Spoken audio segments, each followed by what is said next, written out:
Donald Trump's preferred candidate won big in this week's Republican U.S. Senate primary in Ohio. So did Democrat Chuck Schumer's. Trump, the presumptive Republican presidential nominee, threw his weight behind Bernie Moreno, a 57-year-old former luxury car dealer and self-described right-wing populist. Trump headlined a rally in support of Moreno in the final days of the primary campaign, calling his candidate an America First champion who would be a warrior in Washington.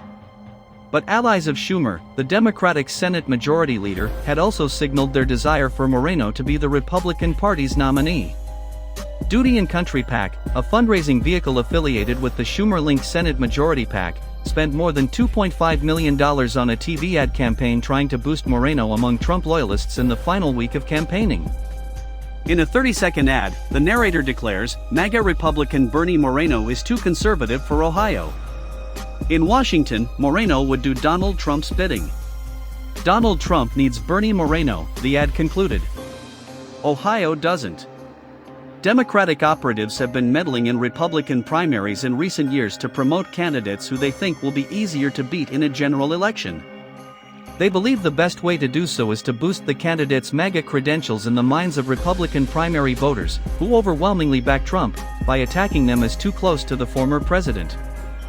Their involvement in the Ohio race in particular highlights what is likely to be a persistent theme in races across the country this election year, as Joe Biden and his party look to paint the Republicans as dangerous radicals beholden to Trump. The tactic paid dividends for Democrats in the 2022 midterms, when several of Trump's hand-picked Senate candidates, including Mehmet Oz in Pennsylvania and Herschel Walker in Georgia, failed to win their races, allowing Biden's party to maintain control in the upper chamber of Congress. Yet the strategy is not without its critics. In an open letter in 2022, around 36 former Democratic members of Congress said that destructive primary tactics were risky and unethical. Many Democrats acknowledged that interfering in Republican primaries could backfire this time. I understand what they are trying to do, said Jim Manley, a Democratic strategist and former aide to the late Senate Majority Leader Harry Reid. I just hope it doesn't blow up in their faces. It is hard to say it is not a good idea given the track record, added Matt Bennett, a co-founder of Third Way, the centrist Democratic think tank. But it could go wrong, and it would be very bad to have somebody like Moreno in the Senate. Democrats believed Moreno would be easier to beat in November than State Senator Matt Dolan, his more centrist Republican opponent.